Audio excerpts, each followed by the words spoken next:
રોજની જેમ જ ચિત્રા પોતાની ડાન્સ ક્લાસમાં ભાગ લઈને ઘરમાં પરત ફરી. પણ આ શું, ઘરમાં લાઇટ જ નહોતી? સોસાયટીમાં તો લાઇટ હતી, તો ઘરમાં કેમ નહીં હોય? થઈ શકે ફ્યુઝ ઉડી ગયો હોય કે પછી મીટરનો કોઈ વાયર શોર્ટ થઈ ગયો હોય. તે મનોમન વિચારવા લાગી. પણ મમ્મી તો દર ઘરમાં જ હોય ને, ક્યાં ગઈ હશે? ચાલે ફોન કરી પૂછપરછ કરું. ચિત્રાએ મમ્મીને ફોન કર્યો. સામે છેડે કોઈએ પણ ફોન ઉપાડ્યો નહીં.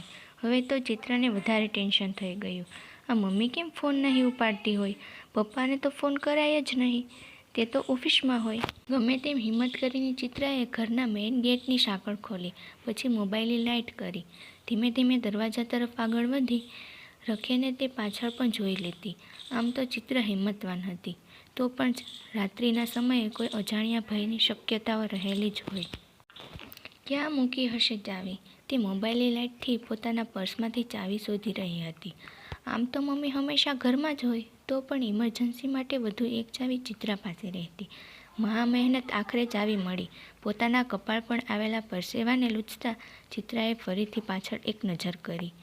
કોઈ પણ ન હતું. તેને હાશ થઈ. આખરે ચાવી ભરાવીને જેવો દરવાજો ખોલ્યો, એક બિહામણો ચહેરો ઘરની અંદર હતો.